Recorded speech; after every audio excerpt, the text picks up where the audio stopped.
ಇದರಲ್ಲಿ ನೋಡ್ಬೋದು ಸ್ಲಿಟ್ ಹೇಗೆ ಮಾಡ್ತೀವಿ ಅಂತ ತೋರಿಸ್ತೀನಿ.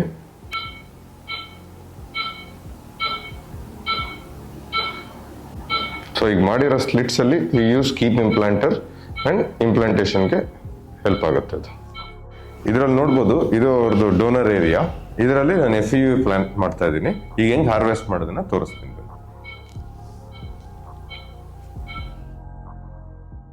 ಇದರಲ್ಲಿ ನೋಡ್ಬೋದು ನೀವು ಇದು ಟರ್ಕಿಯಿಂದ ತರಿಸಿರೋ ಕೀಪ್ ಇಂಪ್ಲಾಂಟರು. ಇದನ್ನ ಯೂಸ್ ಮಾಡ್ತೀವಿ ನಾವು. ಇದರಲ್ಲಿ ಟ್ರಾಮಾ ಅನ್ನೋದು 0 ಇರುತ್ತೆ. ಸೊ ಇದರಲ್ಲಿ ತೋರಿಸ್ತೀನಿ ಹೇಗೆ ಇಂಪ್ಲಾಂಟ್ ಮಾಡೋದು ಅಂತ. ಸೊ ಇವ್ರದ್ರಲ್ಲಿ ನೋಡ್ಬೋದು ಅರೌಂಡ್ 7,000 ಕೂದಲು ಹಾಕಿದೀವಿ, ವಿಚ್ ಮೀನ್ಸ್ ಅರೌಂಡ್ 3,500 ಗ್ರಾಫ್ಸ್. ಈಗ ಮುಗ್ದಾದ್ಮೇಲೆ ಏನ್ ಡೆನ್ಸಿಟಿ ಹಾಕಿದ್ದೀವಿ ಅನ್ನೋದು ಕಾಣುತ್ತೆ ನೋಡಿ. ಸೊ ಅಪ್ಡೇಟ್ ಮಾಡ್ತಾ ಇರ್ತೀನಿ ತಿಂಗಳಿಗೆ. So thank you for our ಲೆಕ್ಸ್. ಇದರಲ್ಲಿ ನಿಮಗೆ ಎಲ್ಲ ಹೇರ್ ಟ್ರಾನ್ಸ್ಪ್ಲಾಂಟ್ ಬಗ್ಗೆ ಸ್ಟೆಪ್ಸ್ ಅನ್ನ ತೋರಿಸ್ಕೊಟ್ಟೆ.